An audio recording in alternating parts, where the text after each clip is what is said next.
if we hold the B button while punching, as you can see, we go in third person mode and we can actually fire them as boomerangs. And you were wondering why the boomerang wasn't in this game. It still is, just in a different way. Okay, and here we have another current, so stay higher up this time. Otherwise you're going to end up outside again and we need to do this all over again.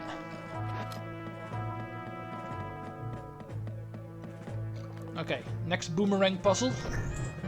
Now that we're introduced to that fact, you can use it to hit this switch over here. Oh yeah, of course, this does not stay open. Need to get used to the aiming of this again. Okay, there we go.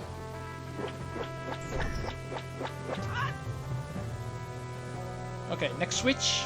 However, I'm going to wait on hitting that, because first we want to go up here. Let's go on a little sightseeing adventure first. Because if we start climbing this ladder, we will find out there is a telescope here that we can use to peek around. Here we can actually get a little glimpse of the true Pirate's Fortress, the main square of it, you might say. Pirate Central. So that we're prepared and know what's coming. Okay, and our way in there is hitting that switch, which is most fun to do by throwing your boomerang into the landmines over here. Their explosion should hit the switch. And that way we are finally on this higher ledge,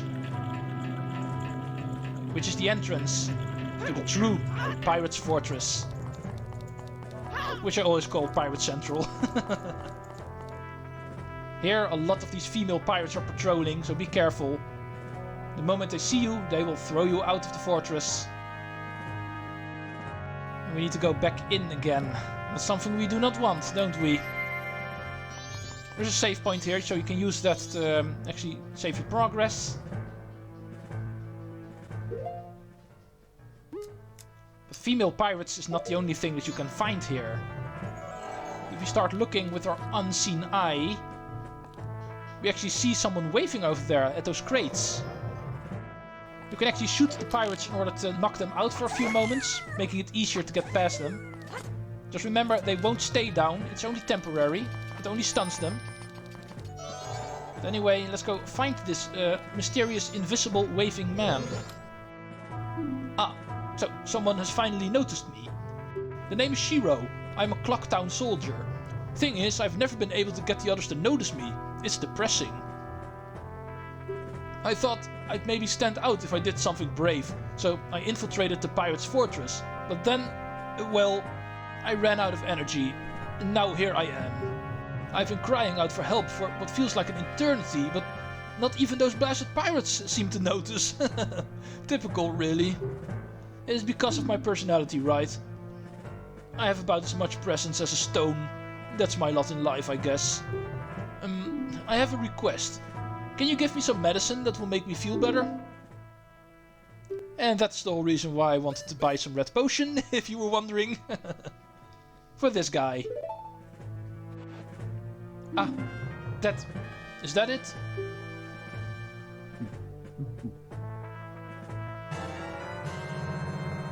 I feel better, I think. Thanks. Oh, here, in gratitude. We get the stone mask. Wear it to become as plain and inconspicuous as a stone. Find the stone-faced soldier. You helped the inconspicuous soldier. Now, time to make my escape. See you later. Bye. We receive the stone mask, and that is not here for nothing. In a Nintendo 64 version you can actually find this somewhere else, not in the Pirate's Fortress. But here it is much better used, because of the stone mask making you invisible. As you can see, these pirates can no longer see us. We don't have to worry about these guys seeing us, so we can make an easy picture of them. Also something we still needed to do, of course. But anyway, this mask definitely makes traversing this place a lot easier. It takes the stealth out of this place entirely. These guys are no longer a problem. At least as long as we're wearing this mask, of course. Okay, let's enter the forest on the upper floor. Because this is where we want to be to start.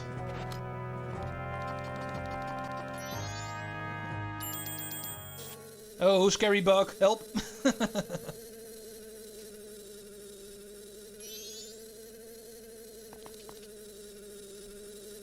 there's a beehive there.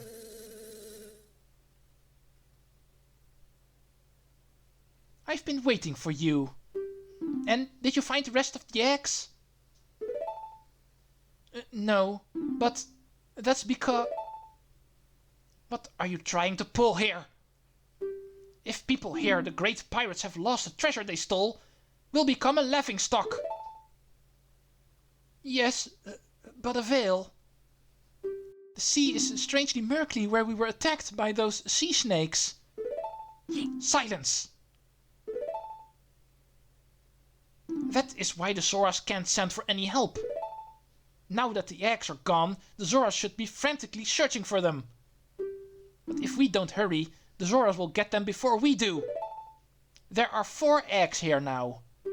The other 3 must be past the twin rocks of Pinnacle Rock, where the sea snakes lurk. Got that? Then hurry. Go find the eggs before those sinister sea snakes gobble them up. Understood. Wait. The Zora eggs are the only clue we have about that dragon cloud floating over the bay. If what that strange masked one says is true. And if we can get our hands on the treasure that lies sleeping in the temple in that dragon cloud, then we could spend the rest of our lives living the good life. So, get a move on and go find them. Now! Understood. Okay, so that is what these guys are up to. It's actually related to the temple. And they think these eggs are actually a clue of getting in there. And speaking of in there, I would like to get in that room, because if we take a close look in this room, pretty hard to see, but there is a big chest there. Ooh, and I want. However, these guys are going to be in the way a little bit. They will simply catch us even if we have the stone mask. But they're still women, so they should be afraid of bugs.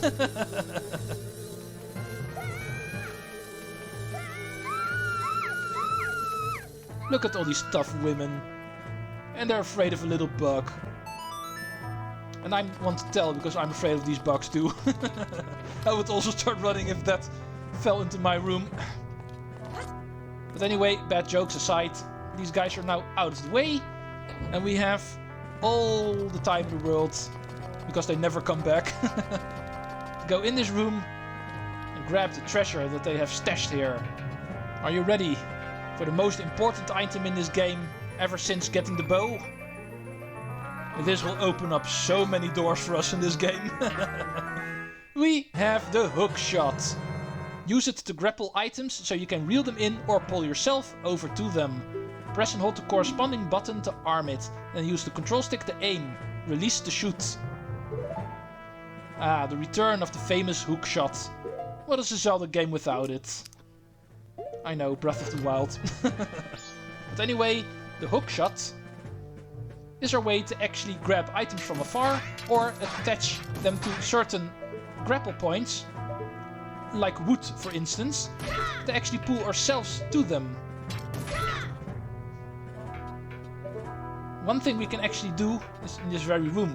Here is one of the famed Zora eggs we've been hearing so much about. And this hookshot is a way to get into this aquarium. Luckily there's a piece of wood right above it. So let's go bring this baby along. Get out an empty bottle. Wear the Zora mask so we can go underwater and scoop it up. You put a Zora egg in a bottle. It does not look very healthy, so you better have someone examine it quick. Let's see. There should still be 3 Zora eggs in the Pirate's Fortress. Let's finish the job. Or maybe not, Tattle, because there's more things I need to do. I don't quite have the time. to go check out all of these eggs right now. It's already approaching 9 PM I see on the clock. And there's plenty of appointments I have in the night, so I can't quite do that now. But we do have our first one. I only have 3 empty bottles, so I couldn't carry all 4 of them in one go anyway. I needed to do 2 trips anyway. But this way we at least have the first one. And we know where we need to bring it. The Marine Research Lab at Great Bay Coast. Like the researcher said, because of the murky seawater, the only way we can safely hatch these Zora eggs is by inputting them in the old seawater. Luckily this fellow was smart enough to set that aside, as if he knew it was coming. This water is the only place where a Zora egg can hatch. So that is where we need to put them. Here is number 1. For the rest I don't quite have the time. At least not yet. There's so many things I need to do in this cycle. The Romani Ranch quest and the Kafei quest both prevent us from actually doing that right now. But it's not time quite yet. 11:30 is when our first appointment is. So in the meantime we can do some other quick quests. Like the picture graph from the female pirates, for instance. Now we do have one. Thanks to the stone mask. It was pretty easy taking one of these. Okay, sir, here you go. Oh, that's it! That's it! I've been waiting for a picture like that. Well, aren't you a crafty one? You'll give that to me, won't you? In exchange, I will give you this. You got a seahorse. Hurry and take it to its home at Pinnacle Rock.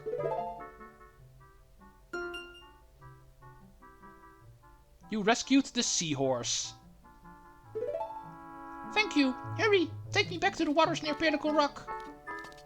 Okay, I hope you have a good night, Mr. Fisherman. What more can we do? Yeah, the seahorse quest is also going to take too long, I'm afraid. Ow. But I can... Yeah, I can go to Zora Cave quickly. I think that place I can quickly explore. Oh, I'm getting annoyed with these guys now. The Zora Hall ahead. Out in the water. Follow the coast for the waterfall and enjoy the wonderful ocean view. Let's go explore this place quickly before we head back to Clock Town. Be careful for the likes here. They are shield eaters, as you may remember from other Zelda games. Let's go check out this place first. The Zora Hall is over there in the distance, as you can see. There's also a couple of cliffs here. Let's explore these first. Here we actually find the second fishing hole in this game, the ocean fishing game. I'm going to ignore that for now. First of all, I don't really have time showing that off. And second of all, it's not required to beat the game for 100%. Oh, come on. So I'll be saving that fishing hole for the bonus content. Don't feel like doing it. Like I explained in the swamp, I am not a big fan of the fishing in this game. And luckily it's not required, so I don't have to be a fan of it. But here we find another cave. Let's go check out what we have in here. Fairies Fountain. Okay, at least we have confirmation that the next dungeon is also going to have more stray fairies to look out for. But for now, we're going to ignore that. We're obviously not going to do the dungeon in this cycle. There's way too many other things we need to do. But we will do all the preparation for it. Just like I did with the mountains. Preparation for the dungeon first, and then the cycle after that we'll tackle the dungeon.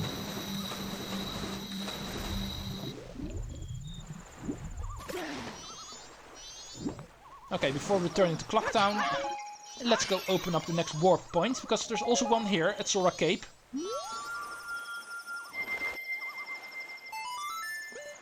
Okay, and here at the edge of Zora Cape we actually find our mysterious singer girl that we've been hearing so much about. Oh, that's a little bit too much of a close-up. That sad face is trying to tell you something. You can see it in her expression. Yeah, but like we've heard from the stories, both from the Zora manager in Clocktown and also from multiple Zoras here, apparently she can no longer talk. Why that is a thing, we will learn later. We also learned from the pirates that that dragon cloud is actually the Great Bay Temple. But because of the murky water, we can't access it. If we try swimming there, this will happen. We will get lost and appear back at shore. The Great Bay Temple cannot be accessed normally. Murky water is the curse of the ocean. So we need to find a way to still get there. But the main quest is going to be on hold for now. My appointments at night prevent me from going any further for now. Our first appointment is at the Stockpot Inn, so let's go.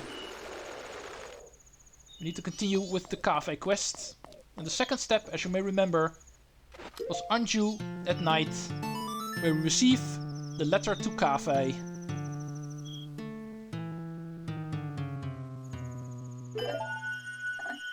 Okay, speeding up time feels better from now, since it's not quite 11:30 yet.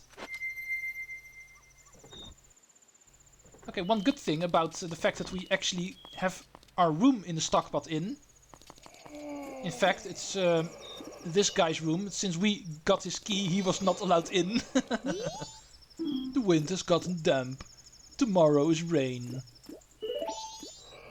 But he does stay around, as you can see. I've always thought that was funny. He's not allowed in the Stockpot Inn, since we already got his room key. So he just starts sleeping outside. Apparently he does not care too much about that. But okay, we're just in time, I see. So let's get our letter again. The dialogue we already know, so I'm not going to do it again.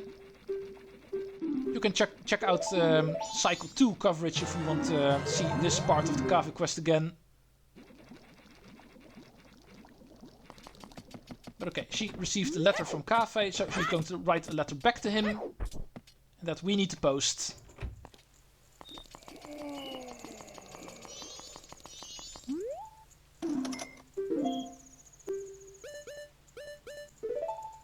Okay, here you go, Mr. Mailbox.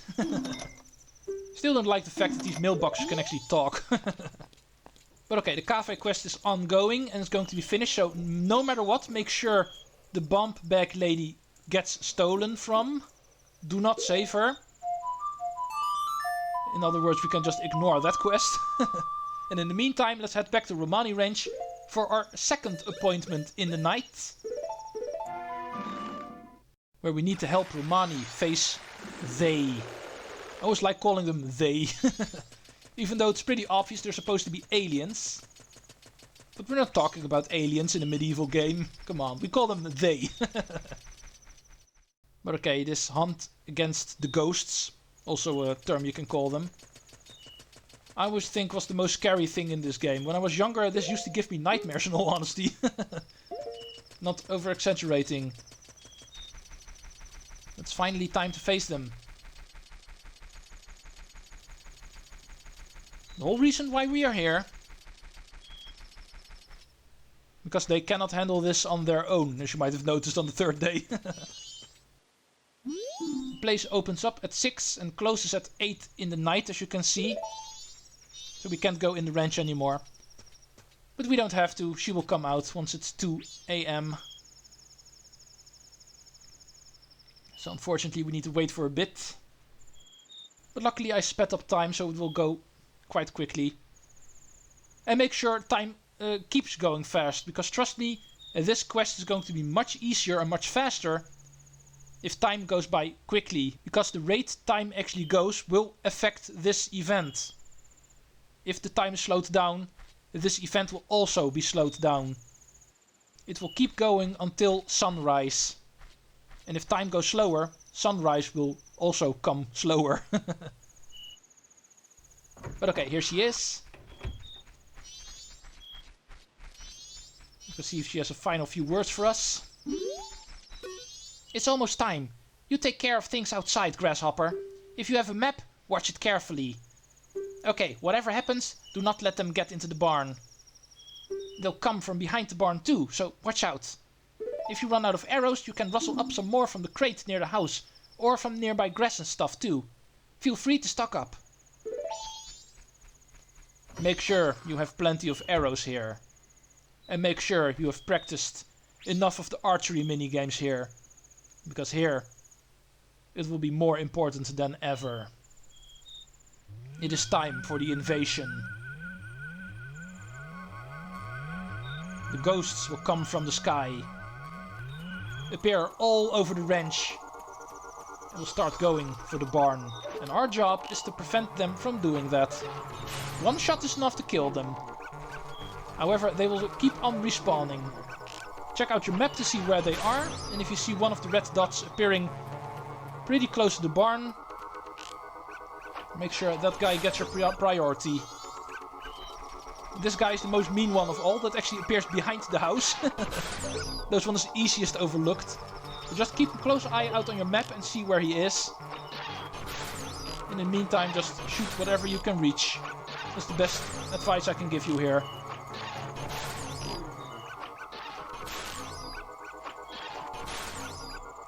And as you can see, that's probably also something that's not really that difficult to spot on the map. They always have the same location where they spawn. The moment you shoot one of these ghosts, the new one will appear on the same location where that other one has been shot. On the new starting location. That's pretty much how this works. And if time is slowed down, this quest will take a lot longer, because time will keep on going slowed down even during this event. And I'm pretty sure the official time this ends, the moment the sun rises, is 5:15.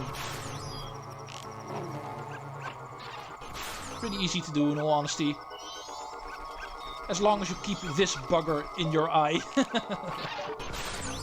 Can't count the number of times I failed this event because of me forgetting about that guy.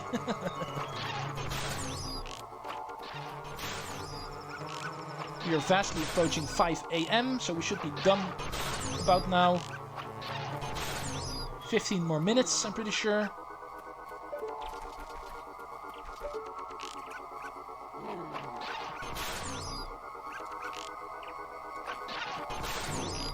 Yeah, there we go. The ghosts have been chased off.